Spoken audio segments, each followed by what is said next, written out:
L'invité du matin avec Gachet. Tout l'univers de la plomberie, de l'outillage et de l'irrigation est chez Gachet à Ducos. Gachet, ça le fait.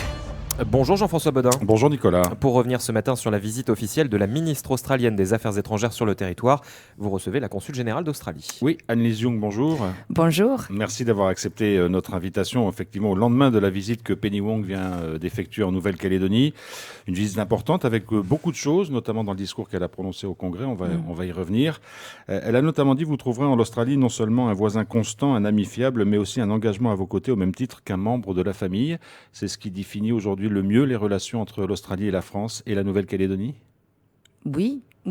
On fait tous partie de la même région. On partage un océan et on a tous les mêmes intérêts. On veut habiter dans une région qui est stable, qui prospère.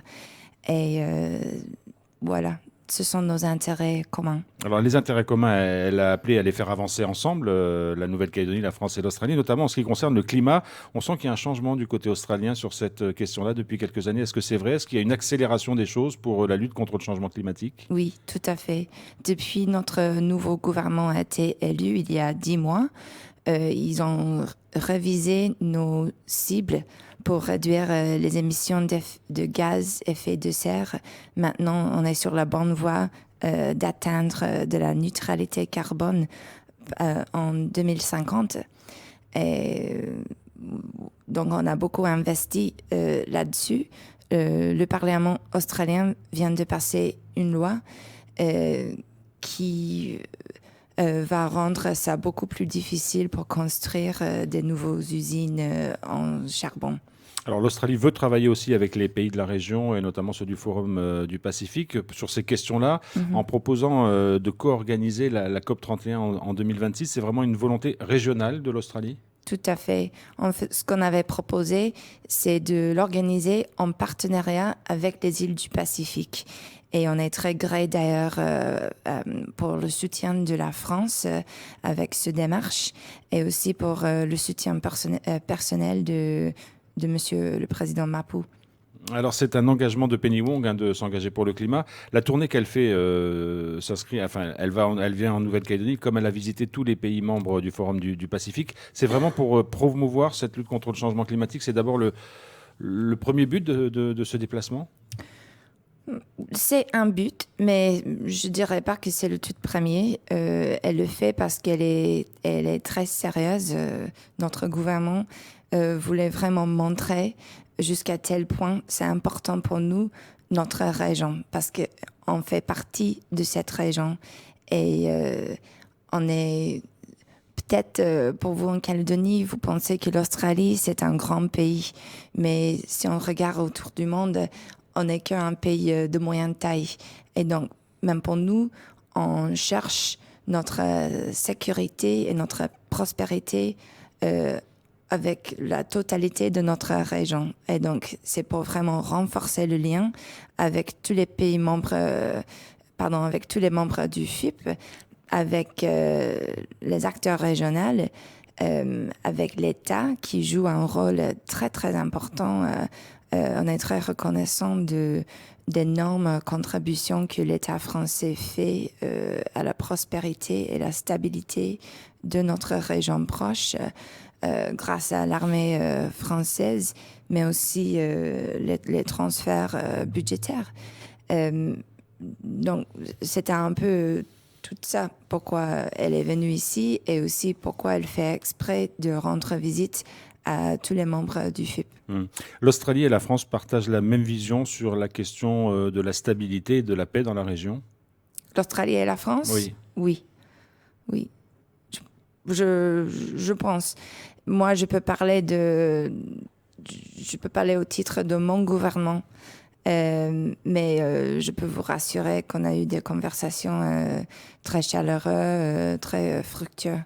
Donc vous allez continuer votre engagement, alors notamment dans l'accord France bien évidemment, mais dans l'exercice Croix du Sud là, qui commence dans quelques jours, la marine australienne et l'armée australienne sera très très présente. 250 je crois soldats australiens vont être là. Exactement, oui. Et ça c'est toujours des moments importants de coopération régionale ? Bah oui. Parce que ça porte aussi sur l'humanitaire, au-delà de la paix et de la stabilité. Oui. Pour nous, pour l'Australie, c'est l'accord France. France veut dire France, Australie, Nouvelle-Zélande. Et pour nous, c'est vraiment le noyau de notre réponse humanitaire régionale. Et donc, bien évidemment, on envoie beaucoup de monde ici en Calédonie pour l'exercice Croix du Sud. Et la France est vraiment un leader dans la région pour la réponse humanitaire. Oui, il y a 250 Australiens, y compris les personnes du côté civil. Donc, il y a les diplomates aussi et aussi les militaires qui viennent. Alors Annelise Young, dans son discours au Congrès, Penny Wong a aussi parlé du dossier nickel. Elle a notamment confirmé que 2 entreprises australiennes au moins étaient intéressées par de partenariats avec la Nouvelle-Calédonie, notamment dans le secteur des batteries pour véhicules électriques. On les connaît aujourd'hui, ces entreprises, et on sait à quel moment ces partenariats pourraient être noués et officiels? Oui, on les connaît déjà. Il y en a un qui s'appelle Queensland Pacific Metals et leur équipe est actuellement sur le territoire en train de faire les réunions. Ça a été public depuis un moment qu'ils ont un accord avec la SLN pour travailler ensemble. Donc, comme elle a dit, Madame la ministre, c'est vraiment une sacrée occasion de faire un bel partenariat entre l'Australie et la Nouvelle-Calédonie. C'est dans nos intérêts communs. Vous avez le nickel, nous on a de la technologie verte, justement pour le transformer en matière de batterie pour les véhicules électriques, soit en Europe ou soit aux États-Unis. Donc ensemble, on pourrait faire partie de chaînes d'approvisionnement pour ce minerai critique. Mais ce sont des partenariats qui pourraient déboucher très rapidement? Ouais, ça fait déjà un moment que c'est en discussion. Que les 2 entreprises travaillent dessus. Mais oui, je vois que ça va vraiment démarrer avec la demande pour le nickel qui est en train de monter mondialement. Un autre point évoqué par Penny Wong dans son discours, il concerne un accord sur un plan de mobilité pour les travailleurs, le PALM, je crois, c'est son nom en australien. Ça, c'est quelque chose d'important qui existe déjà avec d'autres territoires du Pacifique, mais qui n'existe pas encore avec la Nouvelle-Calédonie. Exactement, tout à fait. Alors, de quoi s'agit-il et comment ça va se matérialiser? Donc, le PALM, ça veut dire Pacific Australia Labour Mobility Scheme. À la base, c'était les saisonniers qui venaient en Australie pour faire de vendanges. Mais là, ce programme a vraiment élargi parce qu'on a un manque de main-d'œuvre en Australie. Et donc, maintenant, on cherche des personnes pour travailler dans des cafés, dans les hôtels, les maisons de retraite, aussi dans les fermes. Et c'est un super programme où tout est pris en main au début. Donc, l'employeur paie le billet d'avion et l'hébergement pour l'ouvrier, mais puis il se faisait rembourser avec le salaire d'ouvrier après un certain temps. L'ouvrier aussi a le droit de cotiser pour sa retraite pendant qu'il est en Australie et puis il peut amener cet argent avec lui quand il rentre après. Mais ce qui est différent entre ce qu'on est en train de voir avec le gouvernement de la Calédonie et l'État français, avec le programme, si ça déroule avec la Nouvelle-Calédonie, c'est que le parti administratif sur place sera payé par le gouvernement de la Nouvelle-Calédonie. Ça, c'est différent avec les autres pays de la région qui sont des pays en voie de développement, où c'est l'Australie qui paie pour le parti administratif.